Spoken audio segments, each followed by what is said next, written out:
Assalamualaikum warahmatullahi wabarakatuh. Baik, dalam pertemuan kali ini kita akan membahas tentang Advanced Topic in E-Business. Ini merupakan mata kuliah dalam peminatan e-business ya. Bersama saya Alvin Arifin. Baik, uh, Advanced Topic in E-Business kita akan membahas tentang penelitian-penelitian yang akan kita lakukan dalam peminatan e-business. Oke. Nah, sekarang uh, kita masuk kepada e-business itu sendiri apa. Nah, e-business di sini bagaimana kita memulai ya, atau start ya, start atau start suatu bisnis ya, memulai suatu bisnis sampai bisnis tersebut berkembang, growth atau berkembang di sini.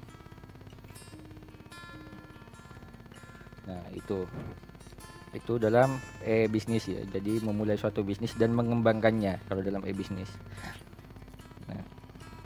Nah, di sini ada beberapa tema dalam penelitian e-bisnis ya.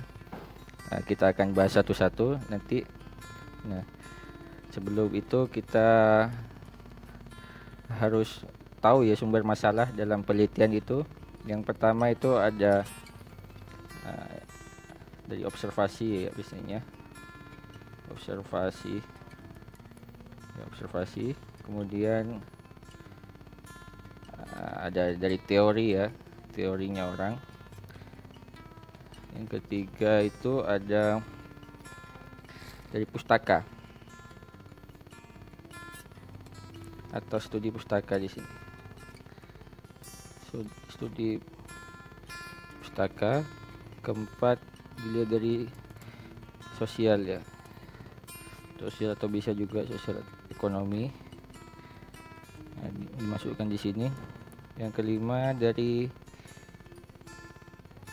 pribadi atau pengalaman pribadi. Nah, pengalaman pribadi. Nah, itulah sumber-sumber masalah ya, ada 5. Kemudian hal yang harus diperhatikan dalam mengidentifikasi masalah itu ada yang pertama dari esensial ya. Esensial. Esensial di sini masalah yang urutannya paling penting di antara masalah yang lain. Dari segi urutannya itu paling penting ya. Paling penting. Yang kedua urgent, yaitu masalah yang pemecahannya itu sangat mendesak ya, mendesak untuk diselesaikan, yang mendesak ini. Mendesak. Kemudian yang ketiga itu adalah dari segi kemanfaatan ya. Masalah dilihat dari segi kemanfaatan, dari manfaatnya, yang memiliki manfaat untuk dipecahkan gitu, ada manfaatnya di situ. Oke, kita kembali ke tema dalam penelitian e-bisnis. Yang pertama itu ada fintech ya, atau financial technology, yaitu inovasi dalam bidang jasa keuangan atau finansial. Inovasinya itu yang pastinya menggunakan teknologi ya sini. Teknologi. Ada generasi Z ya. Jadi generasi Z di sini para peneliti dan media populer biasanya menggunakan pertengahan 1990-an sebagai tahun kelahiran awal dan awal hingga pertengahan 2010 sebagai tahun kelahiran yang berakhir ya. Jadi generasi Z itu generasi antara pertengahan 90-an ya sampai pertengahan 2010, itu generasi Z. Ada funding, yaitu di sini yang fundingnya cakupannya angel investor ya. Angel investor di sini individu kaya atau kelompok ya yang menginvestasikan uang mereka ke perusahaan. Kemudian juga ada venture kapitalis, yaitu karyawan perusahaan modal venture yang menginvestasikan uang orang lain yang mereka pegang dalam dana di perusahaan. Jadi semacam investor yang sebagai penyelamat ya suatu perusahaan itu, angel investor itu. Kemudian ada exit strategi atau strategi keluar dari rencana kontingensi yang dijalankan oleh investor, pedagang, pemodal atau pemilik bisnis untuk melikuidasi posisi dalam aset keuangan atau membuang aset bisnis berwujud setelah kriteria yang telah ditentukan baik telah dipenuhi atau dilampaui. Jadi aset strategi itu tidak serta-merta keluar dari bisnis, tapi dengan membuat inovasi lain dari bisnis. Itu aset strategi. Kemudian ada bisnis model ya. Model bisnis menggambarkan dasar pemikiran bagaimana suatu organisasi menciptakan, memberikan dan menangkap nilai dalam konteks ekonomi, sosial, budaya dan lainnya. Ini bisnis model ya, diperhatikan kalau dalam membuat suatu bisnis, itu bisnis modelnya itu diperhatikan. Kemudian ada social entrepreneur, yaitu seseorang yang membentuk perusahaan dengan tujuan memecahkan masalah sosial atau mempengaruhi perubahan sosial berbasis masyarakat. Nah, ini pentingnya kalau Anda atau kita sebagai mahasiswa itu memiliki jiwa social entrepreneur ya, untuk memecahkan masalah sosial di masyarakat.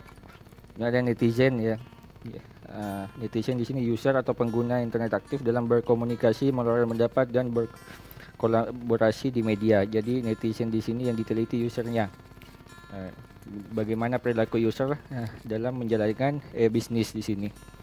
Next ada game industry di sini, yaitu digitalisasi menyebabkan terciptanya berbagai model bisnis digital dalam industri permainan video. Di antaranya freemium, berlangganan, iklan atau free to play. Jadi kita bermain dalam game industri itu salah satunya dengan memberikan iklan freemium. Freemium itu bisa gratis, tapi di kemudian hari bisa berbayar, atau di dalamnya terdapat beberapa istilahnya ada konten-konten yang harus dibayarkan di situ. Kemudian ada team building, itu aktivitas yang digunakan untuk meningkatkan hubungan sosial dengan mendefinisikan peran masing-masing individu dalam suatu tim, yaitu dengan melakukan kolaborasi dari berbagai tugas di sini. Kemudian ada konversi penjualan ya, yaitu berapa banyak orang yang membeli produk atau jasa dari sekian banyak list calon konsumen yang dimiliki. Situ ada konversi penjualan di situ. Kemudian ada SME atau subject matter expert, yaitu orang yang ahli dan menguasai bidang tertentu sehingga menjadi sumber informasi serta rujukan dari orang lain.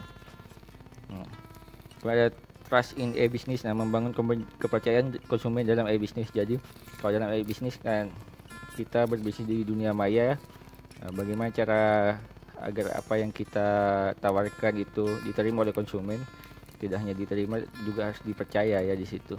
Karena bisnis di dunia maya barangnya juga dalam bentuk dilihatnya dalam bentuk maya gitu, tidak terlihat ya, tidak langsung kita lihat.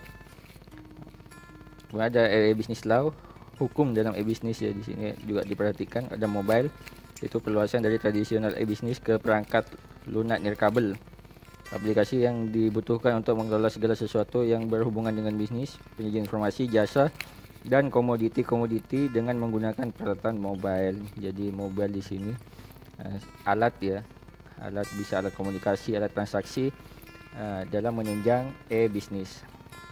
Ada success and failure, yaitu keberhasilan dan kegagalan dalam e-business. Bisa dianalisis di sini bagaimana menggunakan e-business yang berhasil atau gagal di situ. Bisa menggunakan studi pustaka, atau bisa dengan pengalaman pribadi di sini, atau bisa dari segi sosialnya, sosial ekonominya.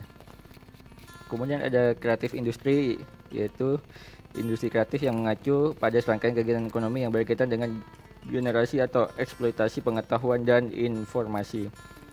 Nah, di sini penting dijalankan oleh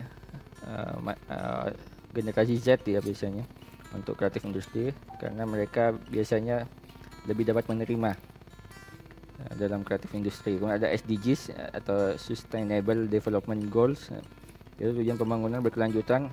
Ada blueprint ya, cetak biru untuk mencapai masa depan yang lebih baik dan lebih berkelanjutan untuk semua, mengatasi tantangan global yang dihadapi termasuk yang terkait dengan kemiskinan, ketidaksetaraan, ada perubahan iklim, degradasi lingkungan, perdamaian dan keadilan. Berarti di sini SDGs itu melihat dari segi sosialnya ya, sosial masyarakatnya,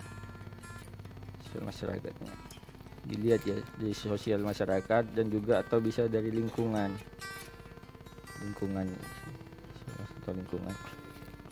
Kemudian ada One Belt One Road, yaitu strategi pembangunan global yang diadopsi oleh pemerintah Cina pada 2013 yang melibatkan pengembangan infrastruktur dan investasi di hampir 70 negara dan organisasi internasional di Asia, Eropa, dan Afrika. Nah, ini strategi pembangunan global yang dilakukan oleh negara Cina ya.